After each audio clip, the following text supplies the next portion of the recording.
All right, we are now live, guys. Holy smokes. Maggie Macneil of the University of Michigan just broke the 100 butterfly NCAA record, the US Open record. She swam a 48.89. Woo! In this video, we're going to watch the race together, then we're going to break it down and take a look at how she swam so fast. I'm going to go ahead and pull up the race right now. Let's watch this incredible swim. Maggie Macneil, 100 butterfly, 48.89. Here we go. Let's watch it. It's really going to be sort of a two-race deal here. Douglas's speed early on. She was very quick in the morning, 23.3. But coming back, Macneil, 26.4 coming back. So if she can kind of hang with Douglas, she might just have a better back half. And look at her go. Yellow cap right there in the middle. Wow! Of Michigan. Holy smokes, 22.6 on the way out. That is ahead of the record pace right now. Maggie Macneil of Michigan in the yellow cap, gobbling up chunks of water. Wow, look at her go, 35 plus there. She's got a chance to do it. 49.26 is the overall record. Here comes Maggie Macneil, 49.26. Can she break it? Yes! Yes! Yes! Sub 49! Maggie Macneil of the Michigan Wolverines. 48.89. Are you joking me?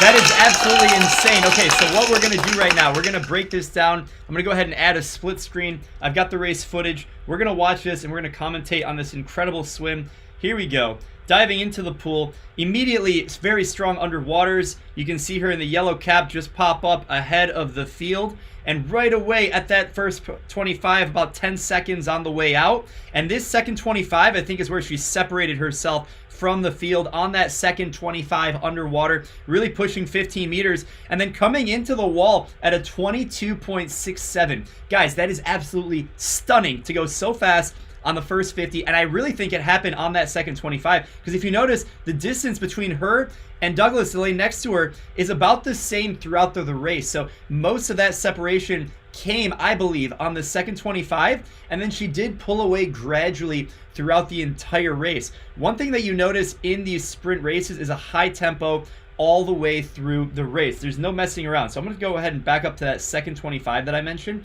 and you can see how much she pulled ahead. So right here, she's a little bit ahead on that first 25, but if you take a look, the field is pretty close. Everyone is pretty much lined up together as they turn into the wall, and I think the separation happened on how powerful this second 25 underwater is. Just goes to show how consistent you can be in these underwaters and just how fast you're going to be able to go. So let's go ahead and watch that. I'm going to clear the screen and play it. Now keep an eye on her. She's going to push that second 25, and boom, she pops up with close to half a body length lead, more than a head, almost a half body length, maybe a third of a body length. But if you remember, when we were at the other end of the pool, everyone was tight within, 0.1, 0.2 on that first 25. And to go out, I mean, look at the clock right here. We're at 19 seconds. I don't know if you guys can see it actually on your part, but we're at 19.5 at this still frame.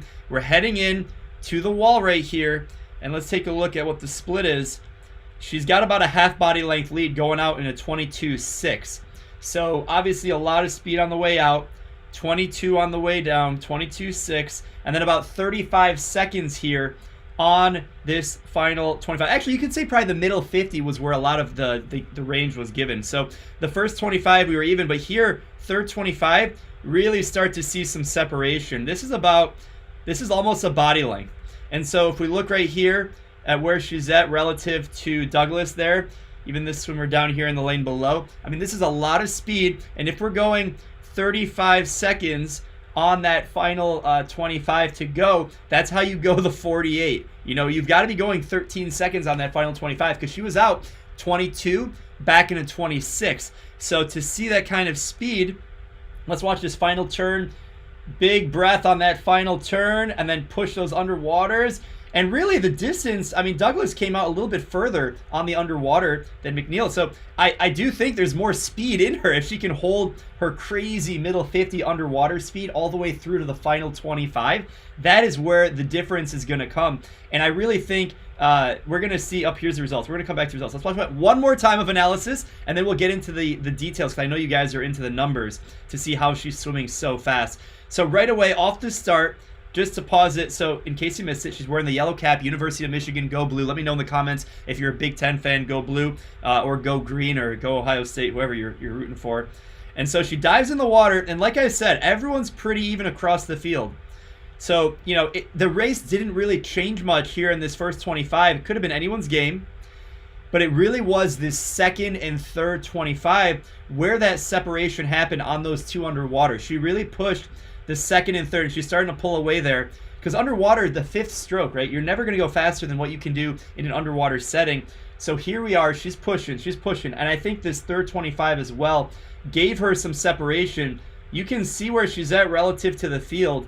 And then boom, 35 seconds on that 75, which means she came home in 13. So if you were to split out, she probably went 10 seconds, 12 seconds, 13 seconds, 13 seconds, which is absolutely nuts to come back in a 26 after going out in a 22. That's how you get that 48.89. University of Michigan racking up big points at the NCAA championships. If you guys are just tuning in, we're checking out Maggie Macneil of the University of Michigan breaking the NCAA US Open record, an NCAA record in the 100-meter butterfly. Okay, so we've already watched the race. If you guys are just joining in this live, you can make sure to watch from the beginning. And if you guys are new here, make sure you subscribe. We're going to be doing a lot of live recaps and analysis, so you want to make sure you're paying attention to the channel and subscribe and hit that notification bell so you don't miss any of the action. So let's go ahead and break down the stats and see how she swam so quickly. So the final time here is a 48.89. Now, her prelim swim was a 50.23. So we're dropping significant time, and we're going to look at the prelim splits in just a second. So she was a 0.63 on the reaction time, and then she was out. Let me clear that actually so you can see it. So 0.63 on the reaction time, out in a 22.67. Look at that. Even Douglas, who won the 50 freestyle, I might add, the day before, she was out in a 23.0, which is absolutely guns blazing. And still, she was out 0.5 or 0.4 faster. And then coming back in a 26.22. I mean, we got to give Kate Douglas a lot of credit for going a 49.5. That is absolutely insane. It actually broke the pool record. That's what these letters mean on the side. So the pool record was a 49.89 by Kelsey Whirl, Kelsey Dahlia of the United States, gold medalist. You might have recognized her name. And the prior NCAA record is a 49.26 that was set at 2019 NCAA championships, so about 2 years from this date. And so to drop, 0.3 seconds in 100 is a pretty good amount of time. So shout out to these athletes for going so fast. Now let's look at the prelims swim, because I think it's very important to compare and contrast. So in the prelims, Kate Douglas going out in a 49.9 on the way out. Oh, you guys can't see this. I'm sorry. I want to make sure you guys can see what I'm looking at. Okay, there we go. So 49. Now, the junior at Michigan here, she was out with a, let me get my tool. She was a 50.23. So she dropped over a full second from the prelims into the finals. And she was out a lot slower, like 23.0. Or let's see, what did she go out in actually? She was out in a 23.7. Oh my God, that's like, look at that. So here we go. I want to make sure you guys can see what I'm looking at. So if you look at the times here, I mean, 23.7, right? She went out in a 22.67 in the finals. So most of the speed, the time drop from prelims to finals came on the first 50. She was, for lack of a better term, sandbagging it in the prelims on the first half. She had a lot more juice in the tank, a lot more gas in the tank to really push it here on that second swim in the final. So that's a benefit of prelim final. If you're a top athlete, you get the opportunity to really, time out your races and really perform when it counts. Let's look at the next race that I have here. So the 50 freestyle was a showdown between these top two athletes. So Kate Douglas, this is the final. She won the 50 freestyle, a lot of speed, and Maggie Macneil got second. If we look at the times here, I mean, a lot of speed. Like, look at that. Both of these girls were 21-1. So in the 50, the winner was Douglas. But then in the 100 butterfly, the winner was Maggie Macneil. Awesome, awesome. I think I have one more split, and then we'll go back to the race, and then we'll call this video a recap. Here it is. So you might be thinking, well, how fast did she go with a relay start if she went 48.8 in the 100 butterfly in a flat start, and she went out in like 22.6? Could she go 21 on the way out with a relay start? I mean, oh boy. So let's look at the results here. This is the 4x100 medley relay. She swims for the University of Michigan. They got 16th. Now, if you take a look at these splits over here, I'm sorry, this is the 4x50 freestyle relay. So I was just showing here, she split a 21.1 on that split. I think I have the medley relay in this video. Do I? No, maybe I don't. But in any case, I wanted to thank you guys for joining and checking out this episode of a recap. If you guys want to be informed about what's going on in the swimming world and you like this type of video format where I break down the top athletes and what they do, make sure you let me know down below in the comments. We'll post a link to the live results as well so you guys can stay up to date with what's going on. And also make sure you subscribe to the channel so you can stay in tune with the latest and greatest to help you improve your performance and health both in and out of the water. In addition to this race coverage, we're going to be covering the women's NCAAs, men's NCAAs next week. And then, of course, we have the Olympic trials coming up, the Olympic Games. So if you guys want to see this type of analysis and breakdown, let us know down below in the comments. And I wish you guys the best. I'll see you at the next video. Adios. Happy swimming.